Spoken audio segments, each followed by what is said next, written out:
ये भारत माता को गुलामी की जंजीरों से मुक्त करने का नारा बना था, आजादी के उद्घोष का नारा बन चुका था, आजादी के संग्राम का एक बहुत बड़ा प्रेरणा स्रोत बना था और शहीदों को अंतिम बलिदान, सर्वोच्च बलिदान देते वक्त अगले जन्म में भी भारत में ही जन्म लेकर फिर से मां भारती के लिए बलिदान करने की प्रेरणा वंदे मातरम से मिली। और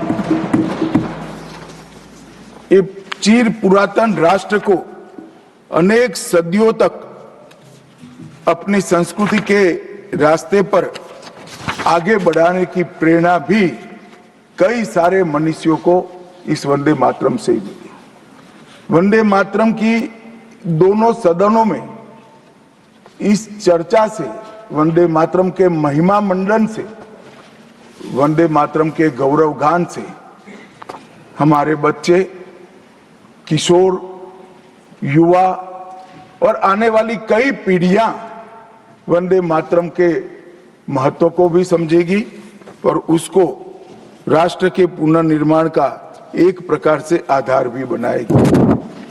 मान्यवर बंकिम चंद्र चट्टोपाध्याय जी ने 7 नवंबर 1875 को वंदे मातरम की रचना उनकी सार्वजनिक हुई। यह दिन कार्तिक शुक्ल नवमी का था। अक्षय नवमी या जगदात्री पूजा के रूप में यह दिन मनाया जाता है। और जब रचना की तब शुरू में कुछ लोगों को लगा कि एक उत्कृष्ट साहित्यिक कृति है, परंतु देखते देखते देखते वंदे मातरम का एक गीत देशभक्ति, त्याग और राष्ट्रीय चेतना का प्रतीक बन गया, जिसने हमारे आजादी के आंदोलन का रास्ता प्रशस्त किया। और कब वंदे मातरम की रचना हुई? वंदे मातरम की रचना की पृष्ठभूमि हम सब ने जरूर याद करनी चाहिए। उसकी पृष्ठभूमि में सदियों तक इस्लामिक आक्रमण को झेल कर इस देश की संस्कृति और इस देश का इतिहास झंझोड़ने का काम, शीर्ण वीर्ण करने का काम हुआ था। उसके बाद अंग्रेजों ने अपने शासन के काल में, भारत के गुलामी के काल में एक नई सभ्यता, एक नई संस्कृति हमें थोपने का प्रयास किया था। और उस वक्त ये वंदे मातरम का रचना बंकिम बाबू ने की और वो रचना के अंदर बहुत बारीकी से हमारी मूल सभ्यता थी, हमारा सांस्कृतिक राष्ट्रवाद था। देश को माता के रूप में कल्पना कर कर, देश की माता के रूप में जो कल्पना की, इसकी आराधना करने की हमारी परंपरा थी, उसको उन्होंने पुनः प्रस्तापित किया था। और इसीलिए ये गीत देखते देखते कोई प्रचार के बगैर, उस वक्त ना सोशल मीडिया था, ना प्रचार के कोई साधन थे, उल्टा जो सरकार थी वो तो उसको रोकना चाहती थी, प्रतिबंध लगाती थी। वंदे मातरम बोलने वालों पर कोड़े बरसाए जाते थे, जेल में डाल दिए जाते थे। फिर भी वो सारे प्रतिबंधों को पार कर कर हर एक व्यक्ति के मन को भी छुआ, आत्मा को भी छुआ और अनेक प्रताड़नाएं झेलते हुए भी वंदे मातरम कश्मीर से कन्याकुमारी तक फैल गया।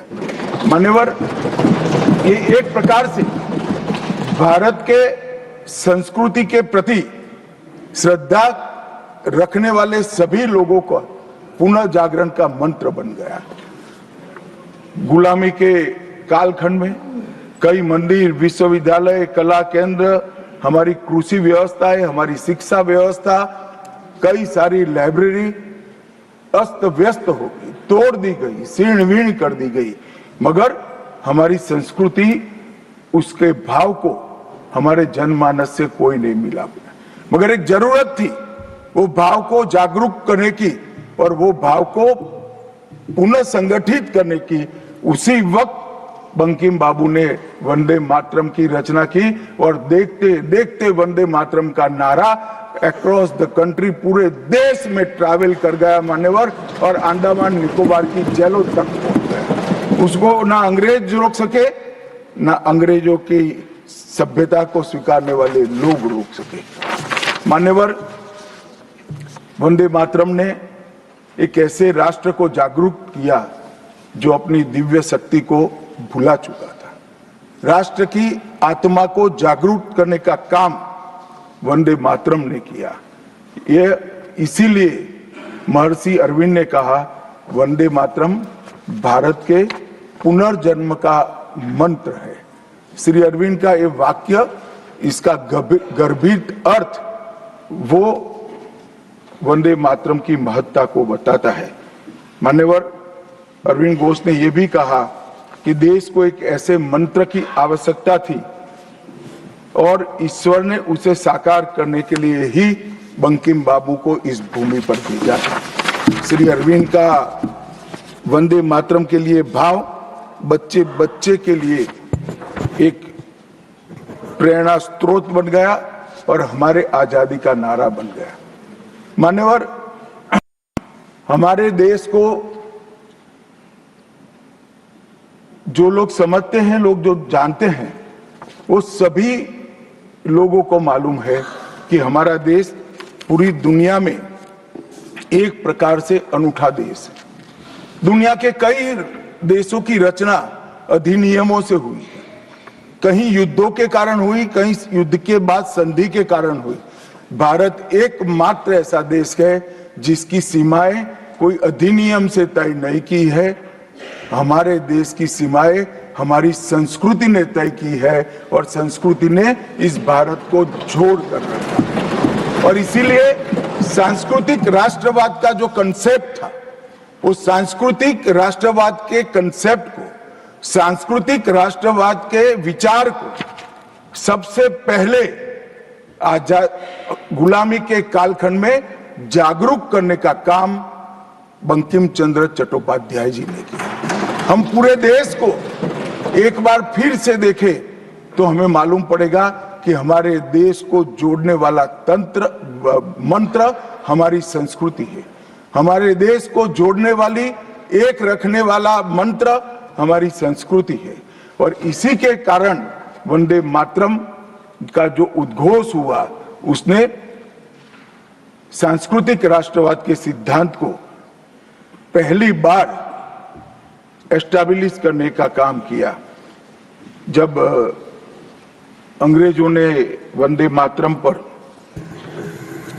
कई सारे प्रतिबंध लगाए, तब बंकिम बाबू ने एक पत्र में लिखा था, मुझे कोई आपत्ति नहीं है, मेरे सभी साहित्य को गंगा जी में बहा दिया जाए। यह मंत्र वंदे मातरम अनंत काल तक जीवित रहेगा। यह एक महान गान होगा और लोगों के हृदय को जीत लेगा और भारत के पुनर्निर्माण का यह मंत्र बनेगा। आज हम देख रहे हैं कि बंकिम बाबू के वो शब्द सच हुए हैं। भले देर से ही सही, ये पूरा राष्ट्र आज सांस्कृतिक राष्ट्रवाद की परिकल्पना को स्वीकार कर आगे बढ़ रहा है। और मान्यवर, हम सब जो भारत माता की संतानें हैं, वो मानते हैं कि ये देश कोई जमीन का टुकड़ा नहीं है।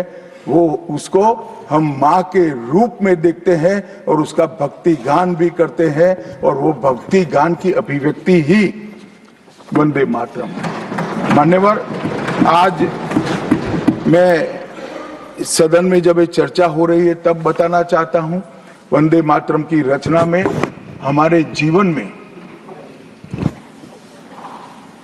देश की, भारत माता की कल्पना का जो योगदान है, उसको बहुत अच्छे तरीके से भावना के साथ वर्णन किया है। जल, फल और समृद्धि तीनों की दायिनी भारत माता को बताया गया। शोभित पुष्पों से मन को प्रफुल्लित करने वाली भी भारत माता को बताया गया। सरस्वती, लक्ष्मी, दुर्गा, ये तीनों का जो स्वरूप है वो भारत माता है। एक प्रकार से हमारा समृद्धि, हमारी सुरक्षा, हमारा ज्ञान, हमारा विज्ञान, ये सब भारत माँ की ही कृपा है और उसकी आराधना से ही प्राप्त हो सकता है। इतना बड़ा एक संकल्प बंकिम बाबू ने रखा।